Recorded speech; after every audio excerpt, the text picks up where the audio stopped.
Gente, eu vou ler 2 versos para vocês. Os meninos vão nem precisar acender a luz, que vai ser rápido.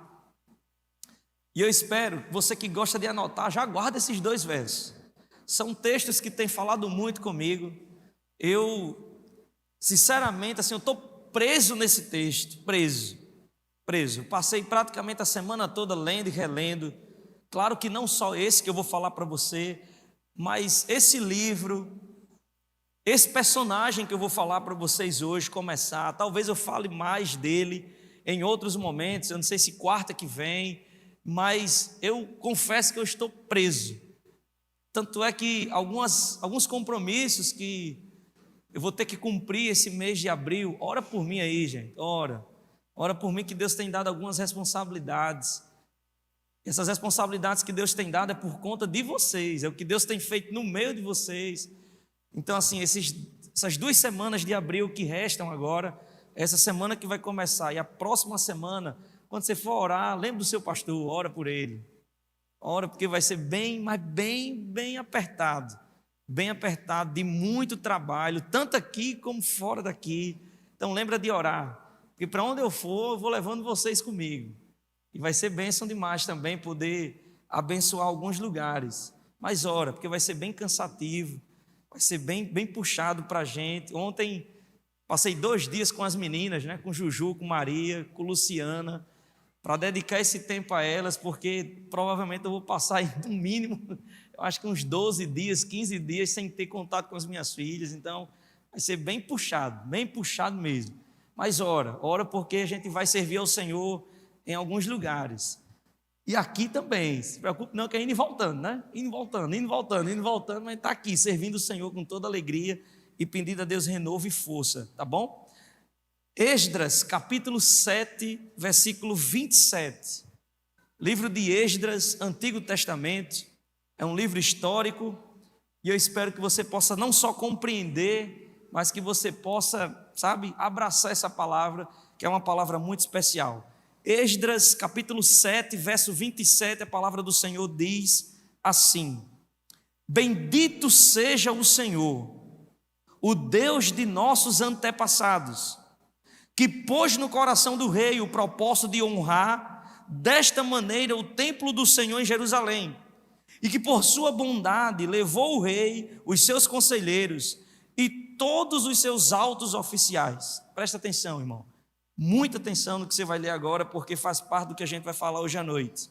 Como a mão do Senhor, meu Deus, esteve sobre mim, tomei coragem e reuni alguns líderes de Israel para me acompanharem. Fique aí com esse texto guardado no seu coração, anote, destaque aí no seu celular, na sua Bíblia, guarda ele, porque Deus vai falar muito com você, eu creio, dessa forma, em nome de Jesus. Vamos orar? Senhor, obrigado por ter lido a Tua palavra, fala conosco, fala ao nosso coração, que essa palavra possa ser aplicada à nossa vida, que seja uma noite de alegria, uma noite de restauração, uma noite de cura, uma noite, ó Deus, de abrir a visão, para que a gente possa compreender tudo o que o Senhor tem a respeito da nossa vida hoje, assim como amanhã, porque o amanhã pertence ao Senhor. Fala, Senhor, conosco, em nome de Jesus, amém. Bom, provavelmente não é um dos textos mais conhecidos da Bíblia. Quem é novo aqui na fé, provavelmente ainda não tenha lido textos assim. A gente sempre aponta outros textos para quem está começando. Os mais antigos na fé, que frequentam a igreja há mais tempo, provavelmente já leram. Mas esse texto não é aquele tipo de texto que você olha e para. Como é um texto histórico, geralmente a gente bate os olhos, lê e passa. Mas aí lendo, eu fiquei, como eu compartilhei com vocês, preso nele. Não só nesse verso 27 e 28 do capítulo 7, mas também de todo o livro de Esdras. Não só de Esdras, mas também de Neemias. E eu espero que aquilo que Deus falou no meu coração ao longo desses últimos 8 dias, e vai continuar falando, que eu volto a dizer, eu estou preso nesse texto, já surgiu outro tema para me escrever no mesmo texto. Você vê como a palavra de Deus se renova na nossa vida e na nossa história. Esse texto ele possa chegar até você. Hoje, diferentemente de outros dias, eu já quero compartilhar aquilo que vai ser falado. O tema, para que você caminhe comigo e tente aplicá-lo já de cara na sua vida. E o tema nosso hoje é: eu compreendo você. Esse é o nosso tema. Eu compreendo você. Se você olha para esse tema, você olha para esse texto que a gente leu, você vai se perguntar, mas de que forma isso vai ser aplicado? De que maneira a gente pode juntar esse texto de Esdras com esse tema? E aí eu peço só um pouquinho de paciência para a gente conversar sobre algumas coisas e tentar aproximar o nosso coração ao máximo, não só do texto, mas também do tema. Você vai concordar comigo que quando a gente fala em compreender, a palavra compreensão é uma palavra que dia após dia, ela está sendo extinta do nosso vocabulário. Porque hoje a cultura que vivemos não é uma cultura de compreensão, mas é uma cultura de extinção, de pessoas que estão abraçadas a cada dia que se passa com uma cultura carregada de ódio, com a cultura carregada de rancor, com a cultura carregada de desprezo. E essa cultura existe, é a cultura do mundo. A palavra diz que o mundo lá fora ele está sob o domínio do príncipe desta era, do espírito ao qual nós conhecemos na Bíblia. E o apóstolo João, escrevendo a sua primeira carta, ele é muito claro quando ele fala sobre o espírito do anticristo que já está entre vocês. Ele só ainda não se revelou, mas ele já está há muito tempo entre vocês. Então essa cultura, ela é real. A cultura lá fora, a cultura das trevas, pessoas que, permitem que o seu coração seja movido dessa forma. Hoje, se você, como por exemplo, postar uma foto com água de coco, tem gente que vai olhar para ela e vai detonar você na internet. Tem uns nomes bonitos, né, que o pessoal mais famoso usa, os haters, é assim? Eu não estou dizendo que eu nasci para ser blogueiro, eu nasci. Estou estudando os vocabulários, as coisas, estou estudando. Gente que parece que leva a vida todinha só para tentar acabar com outra pessoa. Só para isso. Se vê você feliz, incomoda. Se vê você triste, arranca motivo para piorar a sua vida ainda mais. Se passa por você e vê você cabisbaixo, triste, chorando ou angustiado, parece que a pessoa ainda consegue extrair motivos para piorar a sua vida, para piorar o seu estado de espírito. Hoje a palavra compreensão, irmão, não existe mais não. Ninguém quer compreender mais ninguém. Ninguém compreende a dor de ninguém. Ninguém compreende as vitórias de ninguém. Ninguém compreende a fé. Como, por exemplo, nós que estamos aqui e que confessamos Jesus Cristo como Salvador, fazemos parte de uma igreja cristã evangélica, cuja doutrina foi baseada nos escritos de Wesley durante o século XVIII, na Inglaterra. É uma igreja de santidade, irmão. Tem gente que se mobiliza em ódio contra a nossa fé, cara. Isso é sério. Tem gente que não concorda. E ter compreensão não é concordar. Você não precisa concordar com tudo, você só precisa compreender e respeitar. Apenas isso. Da mesma forma que nós agimos com algumas pessoas, as pessoas também deveriam agir conosco, mas essa palavra ela está se acabando. Ninguém compreende mais ninguém. Mas somos um povo que a palavra diz que é levantado para viver debaixo de uma outra cultura. Enquanto a cultura lá fora é essa, nós precisamos viver contra a cultura. Se as pessoas estão se degladiando, se as pessoas estão se mutilando com essa cultura de ódio, de inveja, de maledicência, irmãos, nós fazemos parte da cultura do reino. E a cultura do reino ela é diferente. A cultura do reino é a cultura do amor santo. A cultura do reino é a cultura do abraço de Jesus Cristo. A cultura do reino é a cultura que compreende a sua dor, o seu trauma, que compreende a sua angústia. A cultura do reino, ela até procura entender o porquê você tomou decisões equivocadas. Ela pode não concordar com o seu pecado, mas ela aponta um destino, e um destino de perdão, de salvação, de restauração e de renovo. Essa é a nossa cultura. A nossa cultura não é lá fora, a nossa cultura é da palavra. Nós fazemos parte de uma cultura de reino. Compreensão significa a capacidade de entender o significado de algo. Isso é compreensão. Compreensão significa entender usando a intelectualidade. Compreensão significa condição, característica ou predisposição para respeitar opiniões ou comportamentos de outros. Isso é compreensão. Então, quando eu recebo alguém aqui na igreja, quando você vem conversar comigo, por mais que aos meus olhos o seu problema, a sua dor, a sua angústia seja inferior a algo que eu já experimentei, eu tenho que compreender, porque é sua dor. O problema é seu, cara. É você que está vivendo isso, então eu preciso me solidarizar com você. Eu preciso compreender e não o contrário. Mas aí você fica perguntando, pastor, esse discurso todinho introdutório, e o que é que tem a ver? Eu compreendo você com esse texto que você leu. Quem escreveu esse texto? Um homem chamado Esdras.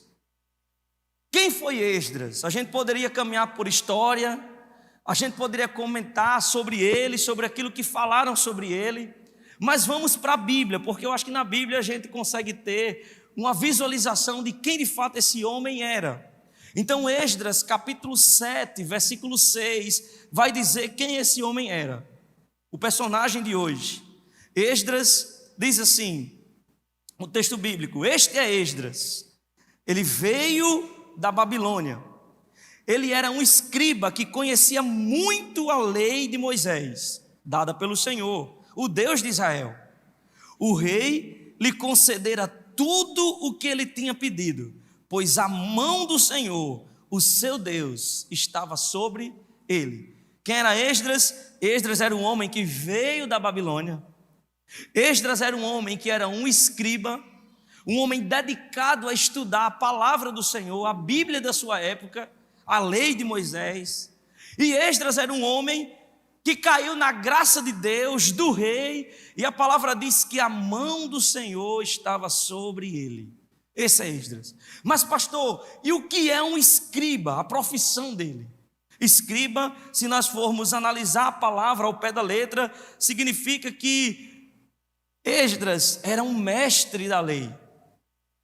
Ele estudava tanto a Bíblia de sua época, a Torá, os livros do Pentateuco, aquilo que Moisés deixou, que ele se tornava um mestre, um especialista, alguém que possuía autoridade para falar e para ensinar, alguém que as pessoas paravam para ouvir. É dos escribas que surgem outros grupos, como por exemplo, quando chegamos no Novo Testamento, nós temos os fariseus, que possuíam uma característica muito parecida. Junto com os fariseus, daqui a pouco surgem os saduceus. São grupos parecidos, mas os primeiros são os escribas. Eram homens que, na época de Moisés, eles começaram a assumir postos militares. Mas aí depois da Babilônia, eles são destacados por sua intelectualidade.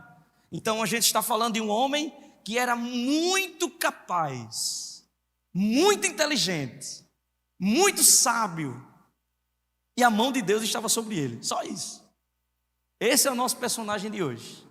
Alguém que mergulhou na palavra e que era muito sábio. Qual foi o contexto que esse homem viveu? No ano de 1586 a.C., antes, Jerusalém é invadida pela Babilônia. Os babilônicos invadem Jerusalém. Já falei sobre isso aqui em outras vezes, mas deixa eu recapitular para você.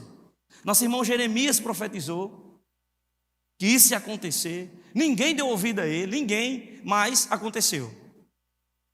A Babilônia cerca. A gente está vivendo um contexto de guerra no mundo, então vai ser bem facinho de você entender, que agora só se fala em guerra no mundo, né? Está começando outra agora. Você vê que o negócio, volta a dizer, não precisa nem de jornal, é só você olhar para Mateus capítulo 24, Mateus capítulo 25, que você vai saber que tudo que está acontecendo já está escrito há 2000 anos atrás, tudo.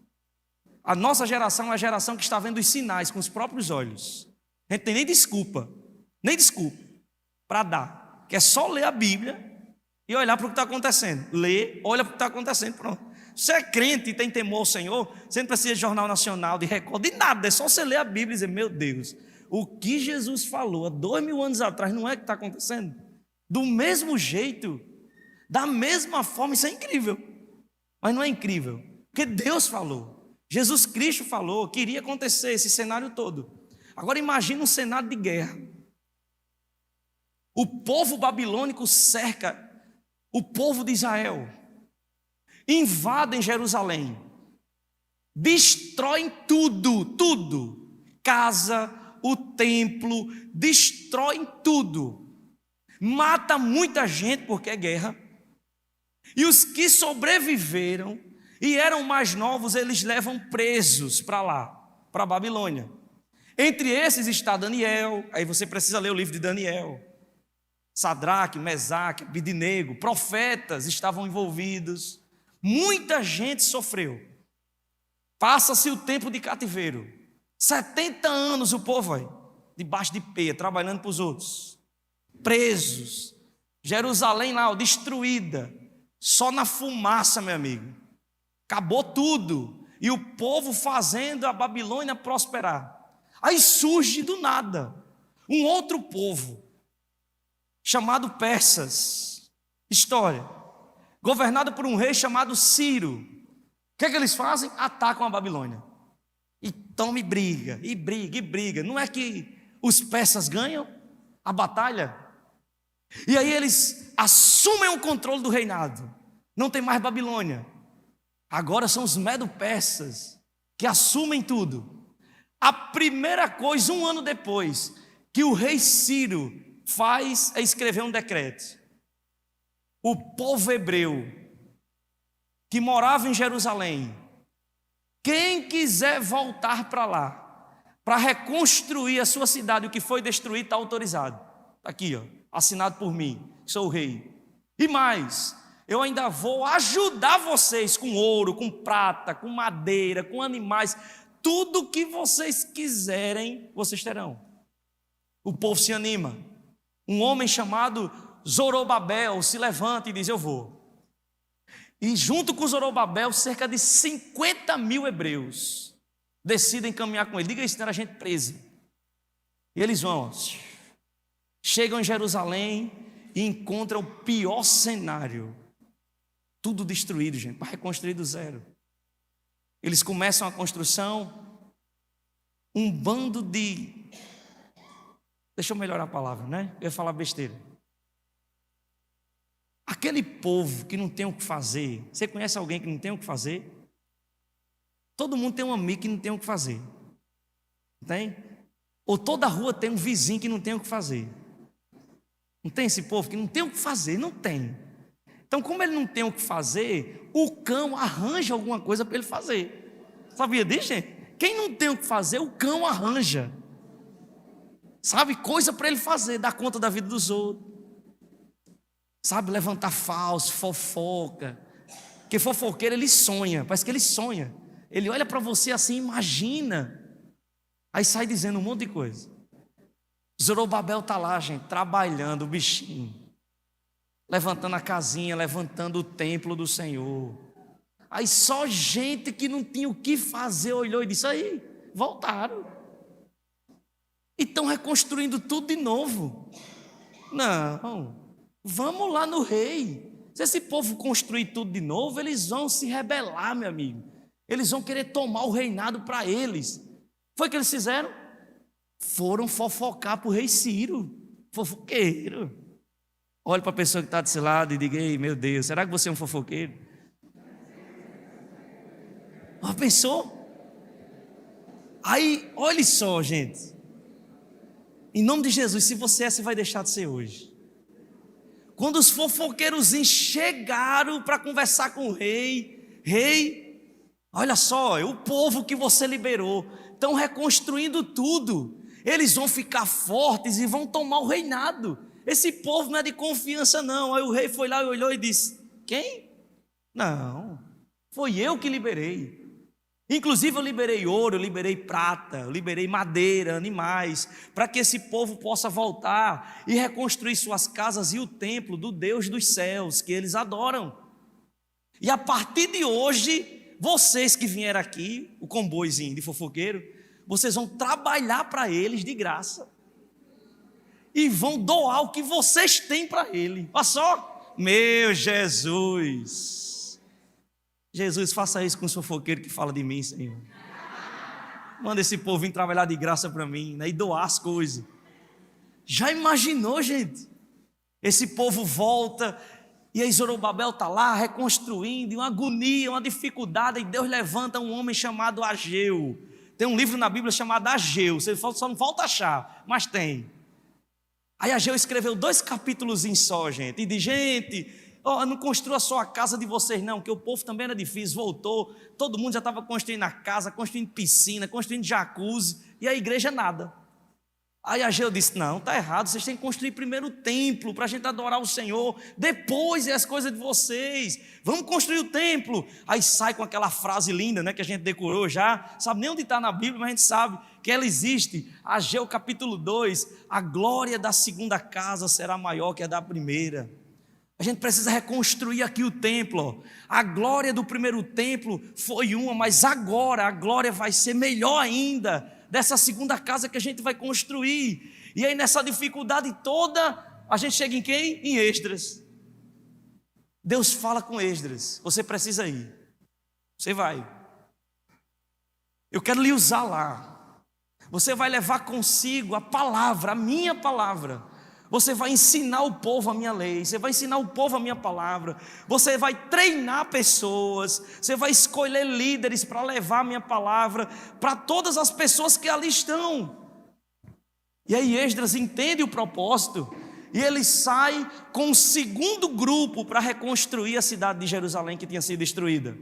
Junto com o nosso irmão Esdras, eles vão dizer que foram cerca de 17.000 pessoas. Depois de Esdras é que vai Neemias, com o restante do grupo, para reconstruir os muros. Os feitos são esses. Tudo que aconteceu foi isso, de forma resumida, para você entender o que eu estou falando, exatamente isso. Mas aí você pode perguntar: mas pastor, e o que é que tem a ver? Eu compreendo você com a vida de Esdras, com a minha vida, com o que eu estou fazendo aqui nessa noite de hoje. Vamos pedir graça a Deus para que você possa entender. Tem uma frasezinha que você leu comigo e que a gente vai ler novamente agora, que me fez ficar pensando. O último verso do capítulo 7, os meninos vão colocar aqui para você ler de novo, diz assim: Esdras capítulo 7, versículo 28. É por isso que eu pedi para você ler com atenção. Não só ler correndo, mas ler com atenção. A palavra diz assim: como a mão do Senhor, o meu Deus, estava sobre mim, eu tomei coragem. Se você estudou direitinho, não ficou pulando as matérias nem sendo reprovado, se o cara que escreveu disse que depois que ele teve a certeza que a mão de Deus estava sobre a vida dele, ele tomou coragem, isso significa, para um bom interpretador de texto, que ele estava sem coragem. Foi preciso alguma coisa acontecer para ele tomar coragem. Depois que ele teve a certeza: poxa, a mão de Deus está sobre a minha vida, então eu tomei coragem, reuni um grupo e fui viver o propósito de Deus. Voltei para Jerusalém e fui fazer o que Deus manda. Mas se ele tomou coragem, é porque provavelmente aconteceu alguma coisa que o deixou sem coragem. E por que Esdras ficou sem coragem? Porque teve que acontecer algo de extraordinário para esse homem ter que tomar coragem para dar um passo. E eu acredito, meu querido e minha querida, se você acompanha o que tem acontecido no mundo, você deve entender o que é um contexto de guerra. Nós estamos falando de alguém que perdeu tudo que tinha. Alguns vão dizer que esse rapaz, ele nasceu na Babilônia, dentro de um cativeiro, preso. Outros dizem que ele nasceu ainda lá em Jerusalém. E ainda quando criança, a Babilônia invadiu, matou a família dele todinha e levou ele. Ou seja, dos dois cenários, todos dois são tristes, terríveis. E agora ele vê uma possibilidade de voltar para a sua terra. E a gente fica naquela expectativa, poxa, graças a Deus, nós vamos voltar, vai ser lindo, nós vamos construir, reconstruir, vai ser tudo maravilhoso, Deus está conosco. Mas, irmãos, voltar a alguns lugares na nossa vida às vezes dói. E tem gente que tem medo de voltar. Tratar algumas coisas no nosso coração às vezes dói, mas é necessário voltar. Então espero que hoje você compreenda você, assim como estamos compreendendo a vida de Esdras. É muito fácil depois de tantos anos, no mínimo, uns 2.500 anos depois, no mínimo, que esse texto está aqui registrado para a gente, falar da vida desse cara, expor a vida dele, mas está na pele dele, sentindo o que ele sentia, sabe? Eita, vamos voltar para reconstruir tudo. Aí o cara vem pensando, meu Deus, eu vou voltar, eu vou encontrar a casa onde meus pais foram assassinados, eu vou encontrar a casa que eu morei no chão, o lugar que eu brincava com os meus amigos, as memórias que esse cara carregava, gente, é de chocar qualquer um. E nós podemos fazer várias reflexões sobre isso. A nossa vida não anda às vezes porque ela é cercada de medos, de temores, de angústias, de coisas que você mesmo provocou com você, mas às vezes que outras pessoas provocaram na sua vida, seja de dentro da nossa própria casa, seja de fora. Quantas marcas nós carregamos, vamos ser sinceros.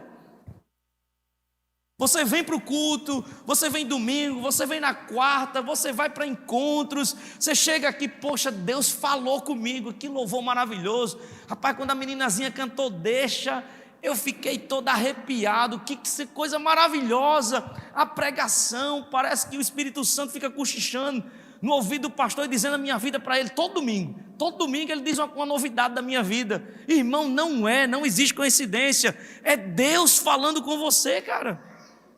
A mão de Deus está sobre a sua vida, do jeito que estava sobre a vida de Esdras.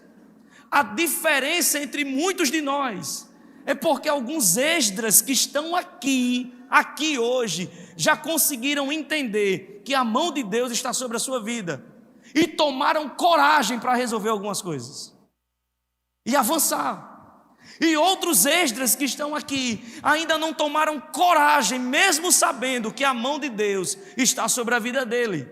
Ainda estão aonde? Presos na Babilônia, presos ainda com os medo-persas, de graça, já tem a carta já de alforria para ir embora, livre, mas decidiram por medo permanecer no mesmo lugar, ao enfrentar o que era necessário. Mas esse homem, ele olha para si e diz, não, se a mão de Deus está comigo, eu vou tomar coragem, eu vou. E ele foi. E eu fico unindo o nosso coração ao coração desse homem, unindo o meu coração e o seu coração ao coração desse rapaz. Queridos, se você olha para o mundo hoje, a gente vai perceber de fora, aqui não, mas de fora o que é dificuldade. A gente está vivendo um tempo muito chuvoso na nossa região, graças a Deus, como eu acabei de falar, chuva é bênção.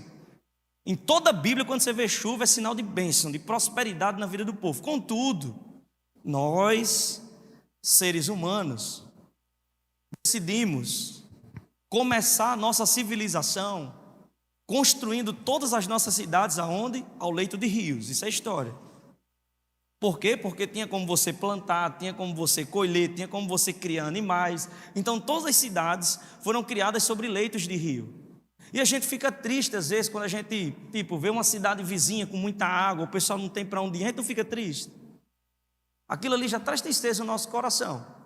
É culpa do rio? Não, é culpa nossa que construímos lá, cara. Isso é natural. E mesmo sabendo que a culpa é nossa, a gente fica triste. Ninguém fica feliz. Ninguém. Em ver uma família tendo que sair de sua casa às pressas porque algo entrou, estragou algum móvel, estragou uma TV, que a pessoa teve tanto, trabalho, dificuldade para comprar, e aí o cara vê agora a chuva lá queimando alguma coisa. Ninguém fica feliz, só o coração dessa galera do ódio. Aí esse povo fica feliz mesmo com toda a desgraça que acontece. Essa cultura lá fora do diabo, todo mundo fica feliz. Não pode ver uma desgraça que fica feliz. Mas nós que estamos aqui, a gente sente, irmãos. A gente sente. Fica desejoso de querer fazer alguma coisa, de querer estender a mão para abençoar, para ajudar. Isso é natural de quem serve o Senhor. Mas, gente, vamos ser sinceros. A nossa geração, talvez o que ela enfrentou de mais difícil em toda a história foi a pandemia. Que a gente teve que ficar em casa. Mas não há registro no nosso país, não há registro de que nós enfrentamos uma dor muito profunda na alma, como essas nações estão vivendo. Não tem. Como Esdras viveu, de ter a sua cidade invadida, destruída, família morta, criança morta, idosos mortos. A gente nunca viveu isso. Não tem registro na nossa história no Brasil de uma guerra acontecer. Nosso país, ele é pacífico ou medroso. Eu acho que é mais medroso do que pacífico. A gente sempre fica soprando dos dois lados, né? Para ver se nada acontece. Inclusive, às vezes até do lado de quem está errado, só para se sair bem. Mas a gente está ali. Mas graças a Deus que nunca aconteceu uma desgraça aqui no nosso país. De uma guerra acontecer contra o nosso país. Graças a Deus. Nunca aconteceu como, por exemplo, de você escutar, aconteceu um terremoto no estado do Rio de Janeiro e 5.000 pessoas morreram. Você já escutou isso? Nunca. Aconteceu um furacão em Angicos que chegou até Itajá e matou 10.000 pessoas. Você já ouviu isso? Nunca. Em Pedra Grande, um tsunami se levantou, a água veio chegar em Açu, matou 30.000 pessoas. Você já ouviu? Nunca.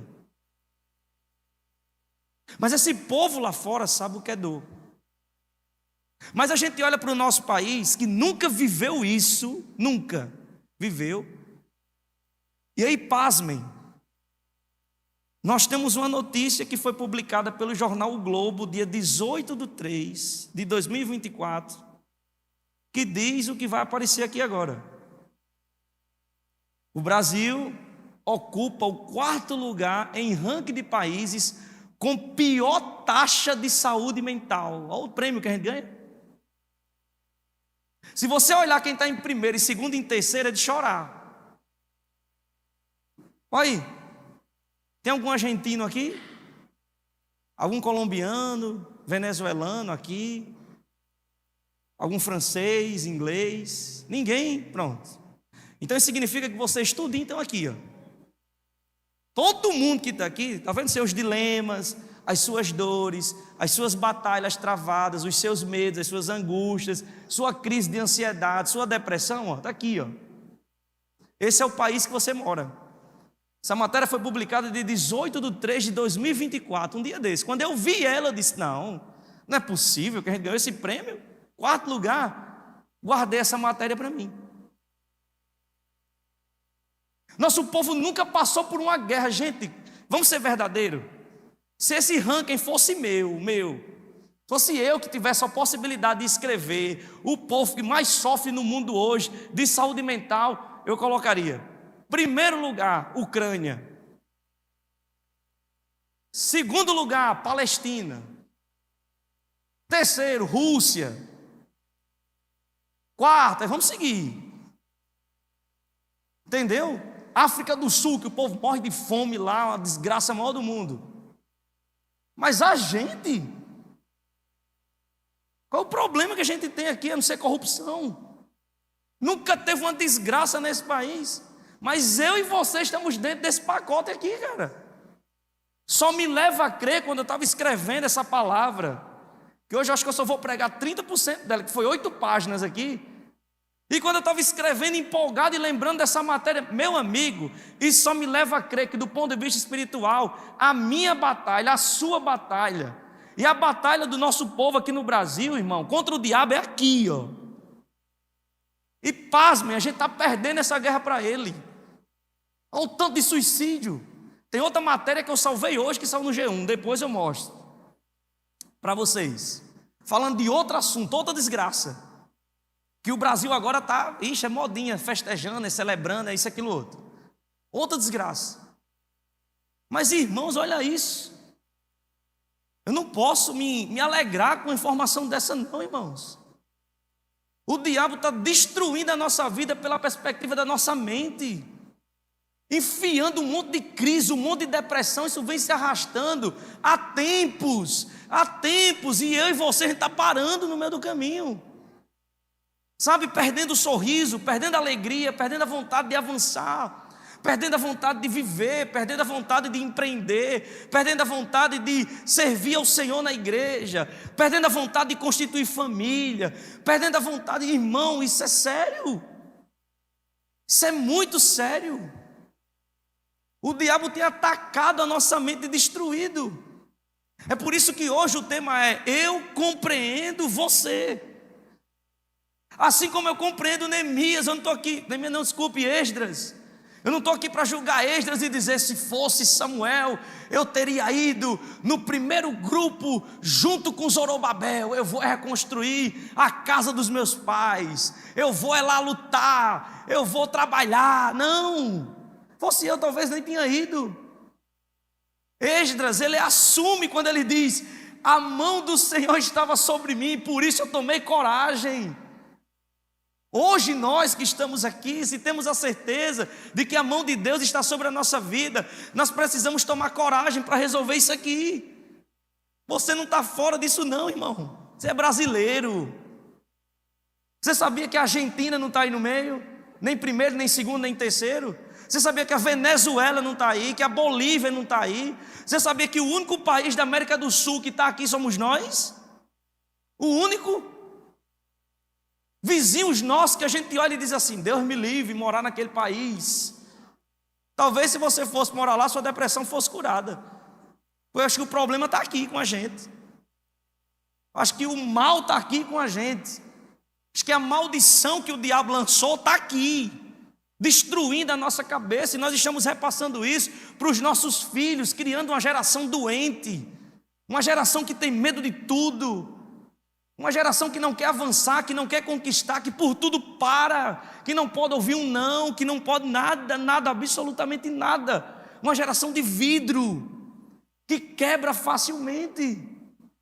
Mas hoje eu quero dizer, talvez pela 10ª vez, eu compreendo você.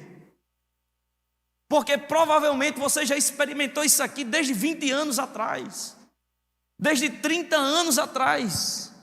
Experimentou dores que atingiram a sua vida, traumas que atingiram o seu coração, coisas que você carrega, e assim como Esdras, talvez você ainda não tomou coragem para dar o passo e dizer, não, meu irmão, eu não sou essa pessoa, Deus não me projetou com esse rosto de tristeza. Deus não projetou minha vida para ficar num quarto. Deus não projetou minha vida para morrer tomando medicação por trás de medicação. Não, esse não é o projeto de Deus. O projeto de Deus é, ei filhão, a minha mão está sobre você. Se levante e vai, você bater no peito e dizer, se Deus está comigo, eu vou tomar coragem. Eu vou viver minha vida com a minha família, com a minha casa. Eu vou sorrir, eu vou viajar, eu vou brincar, eu vou me entregar à alegria do Senhor, que a alegria do Senhor inclusive é a minha força. Então eu vou viver o que Deus tem para mim. Eu não posso, meu querido e minha querida, parar de maneira nenhuma. A primeira coisa que eu deixo para você como conselho nessa noite: eu compreendo as suas dores e os seus medos, contudo não pare, pois a mão do Senhor está sobre você. Eu compreendo, irmão, e Deus compreende também. Agora não pare. Se você parar, você vai ficar para trás. Não pare, tome coragem. Eu tomei coragem e avancei. Eu tomei coragem e eu fui enfrentar. O primeiro grupo viu a pior cena possível. Eu creio que o grupo que foi com Zorobabel viu coisas terríveis em Jerusalém. Mas o grupo que foi com Esdras e depois o grupo que foi com Neemias também teve que enfrentar dor. Teve que enfrentar seus medos. Sabe? Trazer à memória tristezas profundas na sua alma. Crises existenciais. Esse povo aqui é que nem eu e tu. Eu imagino Esdras chegando lá em Jerusalém, sabe, mundinho, que fica pensando: meu Deus, por que o Senhor permitiu isso acontecer conosco? É só eu que faço essa pergunta a Deus às vezes.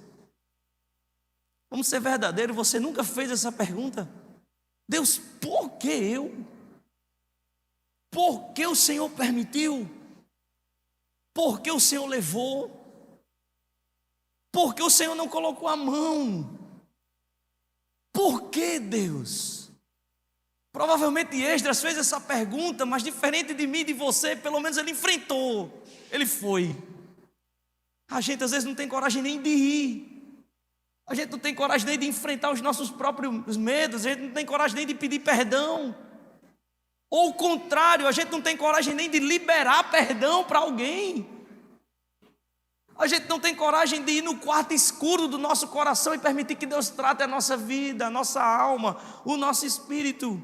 Irmão, em nome de Jesus, enfrente seus medos, porque Deus está com você. Esdras capítulo 7, versículo de número 6, a palavra do Senhor, ela diz assim: este Esdras que veio da Babilônia era um escriba que conhecia muito a Bíblia, muito a lei de Moisés, dada pelo Senhor, o Deus de Israel. O rei lhe concedera tudo o que ele tinha pedido, pois, irmão, a gente tem que ter essa certeza, a mão do Senhor estava sobre ele. Se a mão do Senhor está sobre a minha vida, se a mão do Senhor está sobre a sua vida, irmão, a gente tem que enfrentar os medos. Em outubro para novembro do ano passado, quando eu entrei onde vai ser a igreja pela primeira vez, meu irmão, eu tremi, medo. Estou falando da boca para fora não. Enquanto Luciana estava felizona, Deus está conosco, assim logo isso, desse ser frouxo, eu com medo, meu irmão. Medo, mas medo mesmo. Meu Deus, confirme só mais umas 10 vezes, né? Só mais umas 10, Senhor, só mais umas 10 dá certo. Sabe, manda um passarinho trazendo um papel na minha janela. Aquele negócio que crente faz, eu sou que nem vocês. Senhor, manda lá, quando eu partir o pão para botar manteiga que tem lá dentro, Deus é fiel, pronto. Sabe, alguma coisa assim, pronto, essas coisas doidas que a gente fica pedindo a Deus, é ou não é? Vamos confessar nossos pecados, a gente faz essas coisas direto.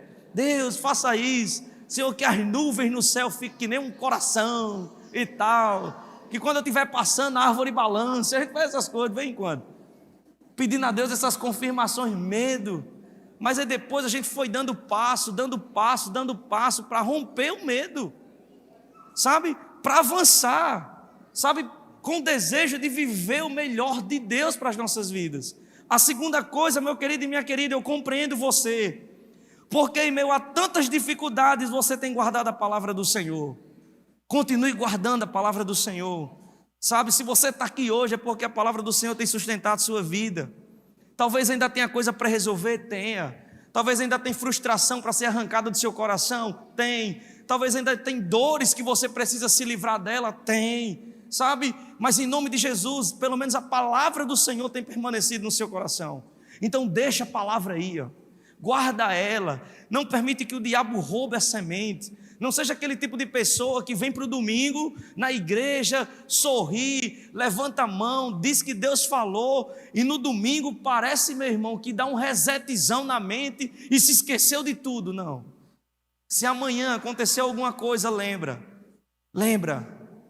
do que Deus está falando com você hoje. Filhona, eu compreendo a sua dor, eu compreendo suas lágrimas. Não carregue rancor no seu coração não, porque eu compreendo a sua dor. Tome coragem para se livrar disso. Não deixe que os diabos cheguem e roubem tudo que você escutou hoje, não. Em nome de Jesus, a palavra do Senhor precisa estar no seu coração. Esdras, capítulo 7, versículo de número 10, a palavra diz assim, ó que texto lindo, gente. Já pensou se a minha biografia e a sua tivesse isso? Esdras, capítulo 7, verso de número 10. Pois Esdras tinha decidido dedicar-se a estudar a lei do Senhor e a praticá-la e a ensiná-la os seus decretos e mandamentos aos israelitas. Diga aí. Ele decidiu estudar a Bíblia, mas ele não só decidiu estudar, ele decidiu praticar o que estava escrito. E ele não só decidiu praticar, ele decidiu estudar, praticar e ensinar a outras pessoas aquilo que Deus estava falando ao seu coração. Então deixa a palavra do Senhor aí, ó, guardada. Não permita que o diabo roube. E por fim, queridão, eu lhe compreendo, desde que você tome coragem para viver os propósitos de Deus sobre a sua vida. Não adianta você só escutar e não tomar coragem para resolver. Não adianta. Eu lembro de um episódio meu com Maria, minha filha mais velha. A gente, há uns anos atrás, viajou de férias. E diante de Deus mesmo, eu não lembro onde foi, cara. Sério mesmo. Não lembro. Eu sei que a cidade que a gente foi num parque. E tem alguns irmãos da igreja lá. Junto com seus filhos também. E, cara, quem me conhece, eu já sou casado, tenho 2 filhas, então estou com minha vida resolvida. Mas quem me conhece sabe que eu sou o cara do carrossel. Entendeu?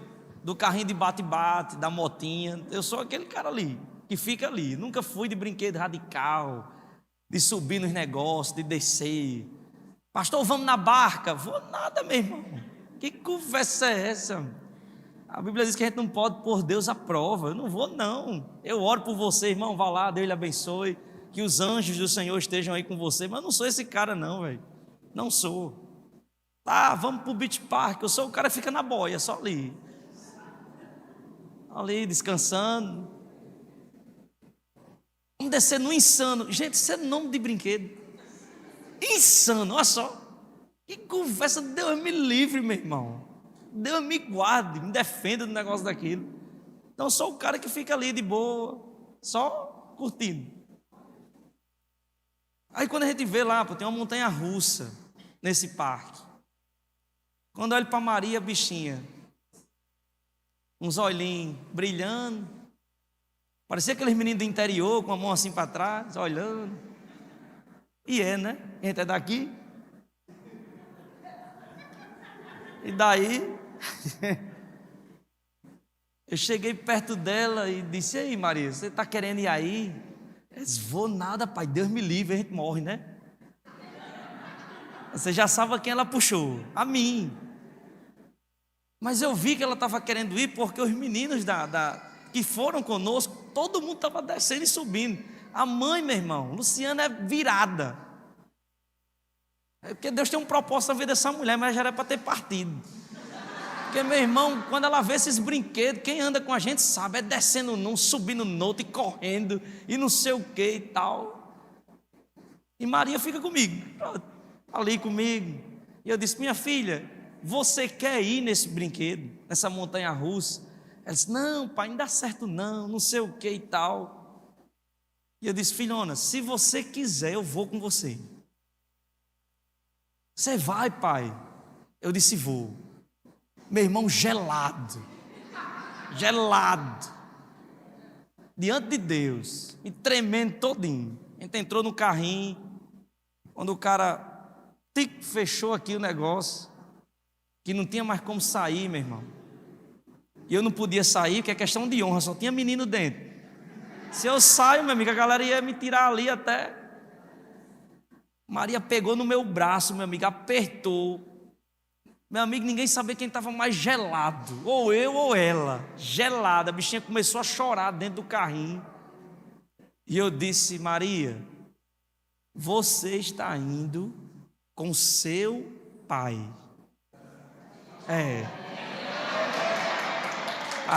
Seu pai, está de seu pai. A gente vai começar junto, a gente vai terminar lá. Você vai ver como vai ser bom. Eu trouxe uma palavra. O carrinho começou, meu irmão.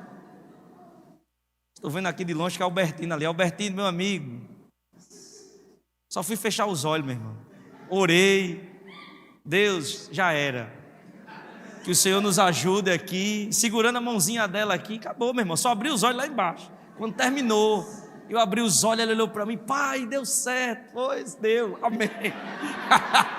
Oh, glória, né? Você é doido, meu amigo. Desci, meu amigo, olha.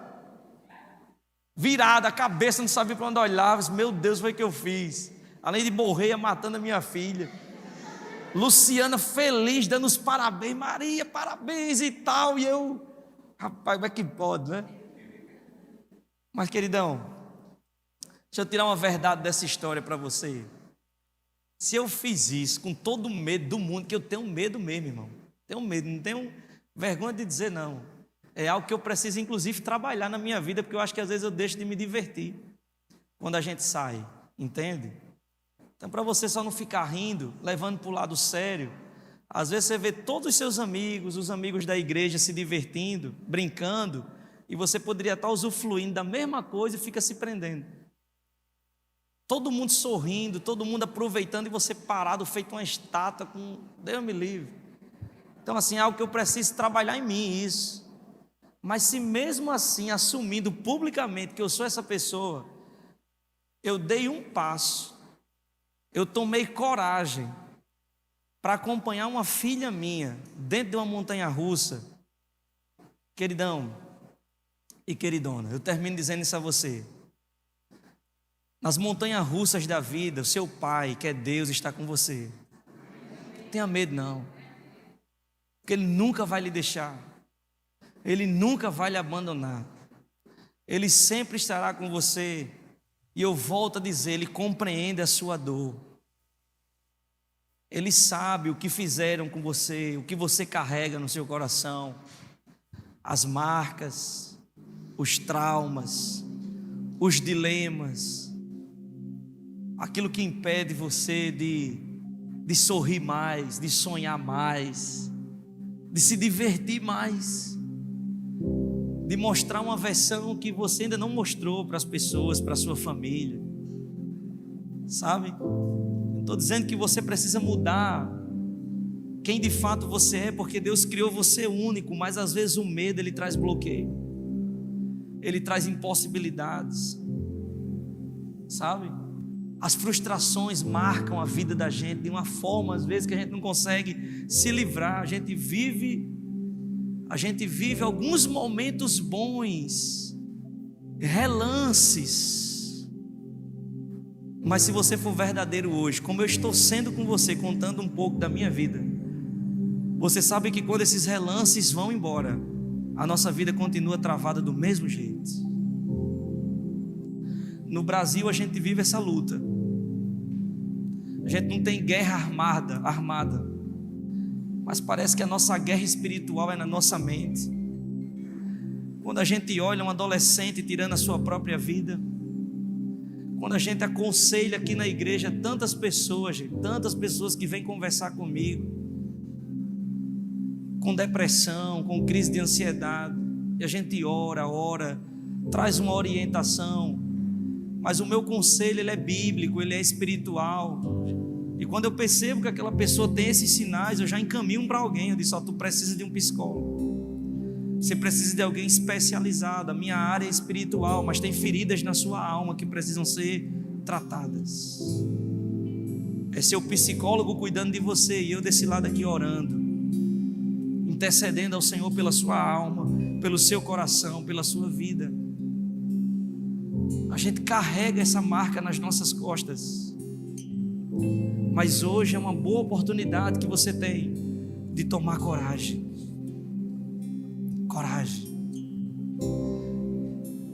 Coragem para liberar perdão. Não é nem de pedir, A gente acha que pedir perdão é difícil, mas eu descobri ao longo de 17 anos caminhando com Jesus como pastor, que às vezes liberar perdão é bem mais difícil do que pedir. Sabe aquele ditado que o pessoal usa lá fora no mundo? Quem bate, esquece. Quem apanha, guarda. Às vezes pedir perdão por algo que você fez é difícil, se reconhecer, tal. Mas liberar perdão de feridas que cometeram no seu coração, irmãos, é uma matéria tão difícil, mas é necessária. Só assim você vai ser curado de dores e de frustrações. Só assim você vai sorrir.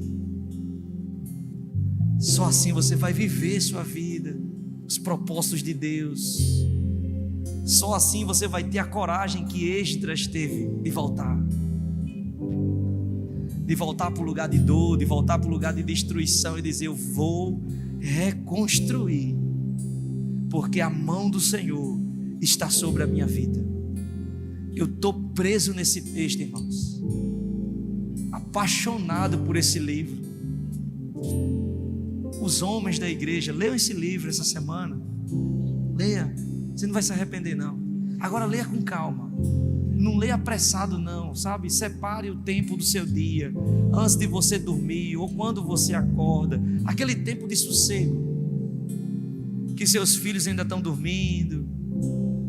Pastor, as mulheres não podem ler? Não, pode, leia, minha santa, pode ler. Eu ainda vou falar muito sobre esse texto, porque eu estou preso nele mesmo, mas preso. Deus tem falado tanto comigo. Se você ler esse texto, você vai ver a igreja nova da gente nele.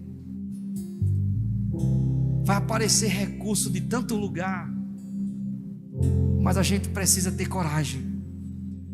Coragem. Tomar coragem. Quando a gente fala que esse ano é o ano da transição, a gente já pensa: o pastor falou isso porque a igreja vai sair daqui e vai para um prédio novo, né? Transição, mudança. Irmão, vamos pedir maturidade ao Senhor. Seria muito pequeno para Deus isso, tirar uma igreja de um canto e para outro. Isso homens fazem.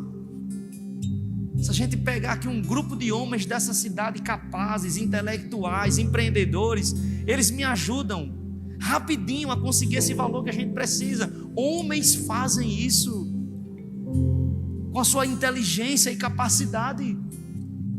Quando a gente fala em ano da transição, é porque Deus quer mudar você de patamar também. Deus quer levar você a águas mais profundas. Deus quer levar você a uma outra atmosfera de vida. Deus quer levar a sua família a experimentar algo novo. Deus quer apresentar a você uma proposta de vida que talvez você ainda não tenha experimentado. Isso é transição.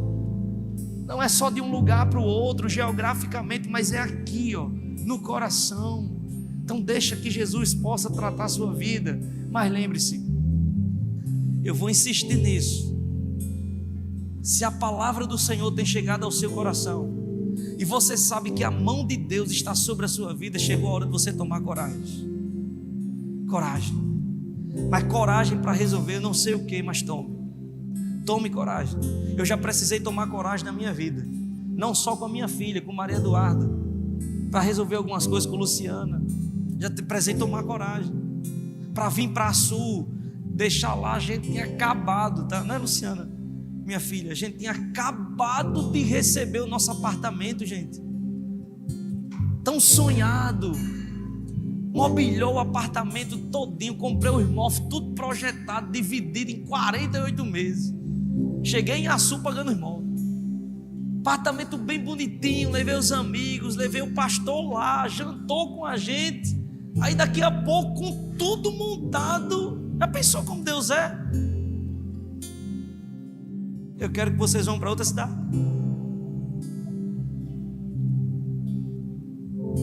Já pensou? Alugamos o nosso apartamentozinho novo lá, para morar aqui de aluguel, numa casa que nem cheiro de novo tinha, pelo contrário, tinha de velha. Mas foi necessário tomar um passo de coragem, irmão. Era mais fácil ter ficado lá, mas um passo tinha que ser dado, e a gente veio. Depois Deus foi mandando, e eu lutando contra mim mesmo, lutando. Deus mandou a gente se desfazer de tudo. Você acredita nisso, irmão? Você acredita que Deus falou isso comigo? Acho que você tem coragem de acreditar em mim. Deus mandou me desfazer de tudo que a gente tem em Mossoró.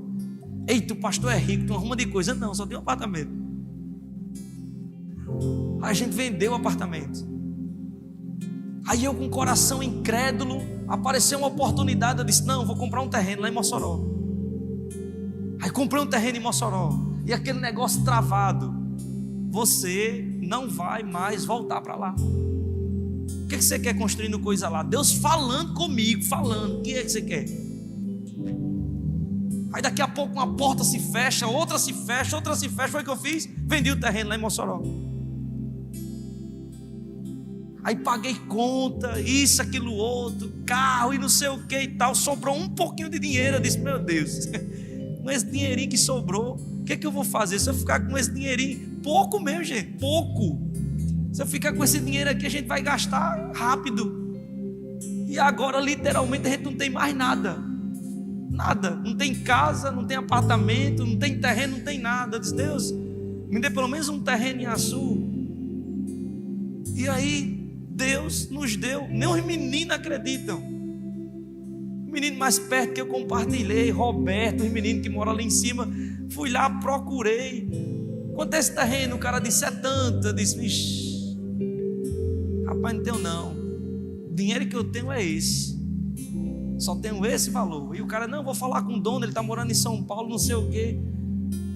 Você acredita que o dono do terreno me vendeu o terreno 12 mil, mais barato? 12 mil, irmão. Ele, de um dia para o outro, ele tirou 12 mil do valor do terreno. Não sei se ele está desesperado, se ele está doente, precisando de alguma coisa, não sei o que foi. Eu sei que pronto, não é meu, né? Está no nome de Luciana. Mas a bichinha tem um terrenozinho. Vou pelo menos murar, porque se Deus me levar, está murado lá o terrenozinho dela. E eu disse: meu Deus, quando eu disse os meninos, não, pastor, não tem condição não. Pastor, quando eu for comprar qualquer coisa agora, eu vou dar ao senhor para o senhor comprar. Não tem cabimento. Não tem cabimento se eu ter comprado um terreno aqui nesse preço. Não existe isso não, pastor. Na minha casa tem um vizinho que está pedindo não sei quanto, e outro não sei quanto e tal. Eu disse: pois foi.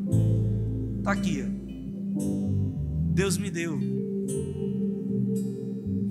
Lá em Mossoró, fechou todas as portas. Aí eu vim para minha terrinha aqui, Açu. Aí Deus abriu rapidamente, e com um valor bem pequenininho, Deus me deu.